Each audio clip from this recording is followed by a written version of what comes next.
Hi అండి, అందరికీ నమస్కారం. ఈరోజు మహిళా దినోత్సవం కదా.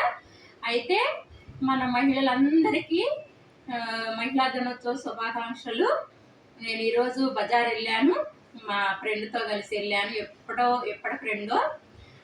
ఈరోజు మహిళా దినోత్సవం సందర్భంగా నేనైతే ఏదో ఒకటి కొనుక్కోవాలనుకొని బయటికి వెళ్ళాను. నేను కలిసి బయటికి వెళ్ళాము.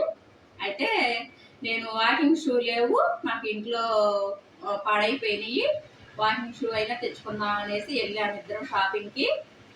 ఒకటి దానికోసం వెళ్ళి 4 తెచ్చుకున్నానండి.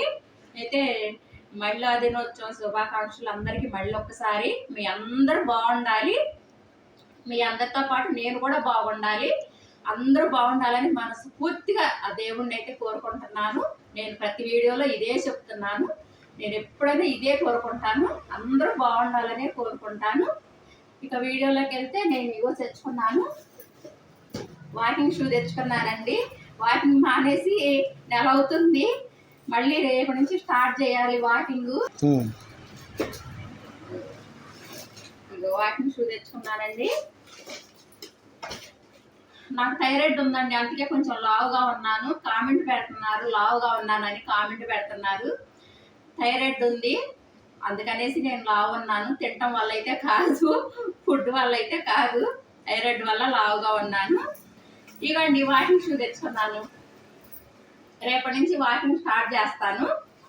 ఈ షూ తెచ్చుకున్నాను, అంతకుముందు ఇట్లాంటివి వాడాను, చాలా బాగున్నాయి అవి. అందుకనేసి ఈసారి మళ్ళీ ఇవే తెచ్చుకున్నాను. ఈ చానాళ్ళు పనిచేస్తున్నాయి, వాకింగ్కి తేలిగ్గా ఉంటున్నాయి. మనకి కాలికి వేసుకుంటే కూడా చాలా బాగుంది, హాయిగా ఉంది, మనకేమీ ఇబ్బందిగా అనిపించలేదు. అందుకనేసి ఇవి అయితే తెచ్చుకున్నాను. ఎందుకంటే మామూలుగా వాకింగ్కి ఇవి అయితేనే మనకు కంఫర్ట్గా ఉంటుంది, చక్కగా చేయటానికి బాగుంటుంది. ఇవి తెచ్చుకున్నాను. ఇంకో వెళ్ళాక మనం ఒకదాంతో లేడీస్ సంగతి. ఇంకా వాటితో పాటు చెప్పులు కూడా తెచ్చుకున్నాను. ఇవ్వండి చెప్పులు, నాకు నచ్చినవి చెప్పులు, చాలా బాగున్నాయి కాలుకి వేసుకుంటే. ఇంకా మా ఫ్రెండ్ తీసుకో, ఏమైంది ఎన్ని రోజులు వేసుకుంటావులే తీసుకో అనేసి అంది. అందుకనేసి అయితే తీసుకున్నాను, నాకు బాగా నచ్చినవి. ఇవైతే తీసుకున్నాను చెప్పులు. ఇంకో జత వచ్చేసి ఆ బ్రదరు, షాప్లో బ్రదరు, ఇగో ఈ ఆఫర్ ఇస్తున్నాను, ఇవి కూడా తీసుకోండి మేడం అన్నారు. ఈ మామూలుగా అయితే ఎక్కువ రేటు, ఇప్పుడు ఆఫర్లో మీకు ఇస్తాను తీసుకోండి, ఆఫర్ ఉంది, ఒక జతే ఉన్నాయి అన్నారు. అయితే సరేలే ఉంటాయి కదా ఇంకో జత కూడా అనేసి ఇవి కూడా తీసుకున్నాను. సరే 3 జతలు తీసుకున్నాను ఇవాళ. మొత్తానికి అయితే డబ్బులు వదిలిచి వచ్చాను షాప్లో. ఇదిగో చూసారా, చాలా బాగున్నాయి చెప్పులు. ఆఫర్ అనే కాదు, ఇవి బాగున్నాయి పాపం. అందుకనే నేను కూడా తీసుకున్నాను, తీసుకోమన్నా అన్నారు ఫ్రెండ్ కూడా, అందుకనేసి తీసుకున్నాను. అవే ఉంటాయిలేండి, ఎప్పుడోసారి బయటికి వేసుకెళ్ళినప్పుడు ఉంటాయి కదా వేసుకోవటానికి. పద్దాకా వెళ్ళి కొనుక్కోకుండా ఇంట్లో పడేసుకుంటే అవే ఉంటాయి అనేసి అయితే తీసేసుకున్నాను. ఈరోజు ఈ సందర్భంగా వీటిని తీసుకున్నాను. మహిళా దినోత్సవం సందర్భంగా నేను ఒకటైతే చెప్పాలి అనుకుంటున్నాను. అదేంటి అంటే, బాధలు కష్టాలు అవన్నీ పక్కన పెట్టేసేద్దాం, రోజు హ్యాపీగా ఉన్నాం. ఆ బాధ వచ్చినప్పుడు ఎట్లాగో పడాలి, తప్పదు మనకి. కానీ అదే తలుచుకుంటూ బాధపడద్దు. ఏదైనా వస్తుంది, ఎవ్వరికైనా వస్తుంది, దాన్నే తలుచుకుంటూ బాధపడద్దు ఎవ్వరివి. హ్యాపీగా ఉందాము. మన జీవితం ఎన్నాళ్ళండి, ఎప్పుడు ఏవి తెలియదు కదా. హ్యాపీగా ఉన్నాం అందరమే.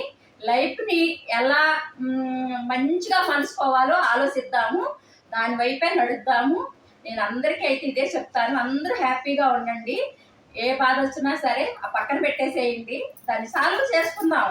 ఆ భగవంతుడు మనకి ఎలాగో అది ఇస్తాడు, తప్పకుండా ఇస్తాడు. ఏదో ఒకసారి నేను విన్నాను, మనసు మంచిదైతే అడివే అయోధ్య అయ్యిద్ది అనేసి ఎక్కడో విన్నాను. అది మట్టికి నిజమేనండి. మన మనసు మంచిదైతే మనకు వచ్చిన కష్టాలు కూడా అవే వెళ్ళిపోతూ ఉంటాయి. నేను ఇది నమ్ముతాను కాబట్టి నేను చెప్తున్నాను మీతోటి.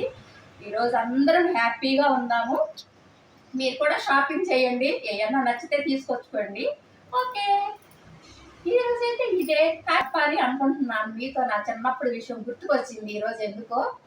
అది ఏమిటంటే చిన్నప్పుడు విషయాలు మధ్య మధ్యలో వీడియోలో నేను చెప్తానండి, మీతో షేర్ చేసుకుంటాను. ఎందుకంటే నాకు అవి బాగా గుర్తుండిపోయిన విషయాలు. అందుకనేసి నేను ఈరోజు చెప్తున్నాను మీతోటి. ఎందుకో టక్కన గుర్తొచ్చింది. మా ఇంటి పక్కన పెద్దవాళ్ళు ఇద్దరు ఉండేవాళ్ళండి. వాళ్ళు సాయంత్రం పూట కూర్చొని కబుర్లు ఆడుకుంటూ ఉండేవాళ్ళు. అయితే వాళ్ళ దగ్గరికి నేను వెళ్ళి కూర్చునేదాన్ని. నేను చిన్నగా ఉండేదాన్ని. వాళ్ళ దగ్గరికి వెళ్ళి కూర్చునేదాన్ని. అప్పుడంటే అదేగా వాళ్ళ దగ్గర నేను కూర్చునేదాన్ని. నాకు 13 అట్లా 11 ఏళ్ళ వయసు అప్పుడు. వాళ్ళ దగ్గరికి వెళ్ళి అప్పుడప్పుడు కూర్చుంటూ ఉండేదాన్ని. వాళ్ళు ఏయో కబుర్లు ఆడుకుంటూ ఉండేవాళ్ళు. అయితే వాళ్ళలో ఒక ఆమె కొంచెం పెద్దవాళ్ళ ఇంటికి వెళ్ళి పిండి వంటలు అవి చేస్తూ ఉండిద్ది వాళ్ళ ఇంట్లో. అయితే వాళ్ళు కొత్తగా ఇంటికి కోడలు వస్తే వాళ్ళు ఏం చేసేవాళ్ళు అంటే చిన్నులపాయ తొక్కలు బాగా ఒలిసి వాకిట్లో పోసి ఓడమని చెప్పేవాళ్ళు అంట. అయితే ఆ కొత్త కోడలు తెలివిగలదా కాదా అనేసి తెలుసుకోవడానికి అలా చెప్పేవాళ్ళంట. అవి వాళ్ళ ఇంట్లో విషయాలు వచ్చి ఇక్కడ వీళ్ళు చెప్పుకుంటూ ఉండేవాళ్ళు. అది అసలు నాకు బాగా గుర్తుండిపోయింది ఇప్పటికి కూడా. అది చెప్పుకుంటున్నారు. అసలు తెలివిగల అమ్మాయి అయితే ఏం చేసిద్ది? మీకు తెలిస్తే కామెంట్ చేయండి. Okay, bye.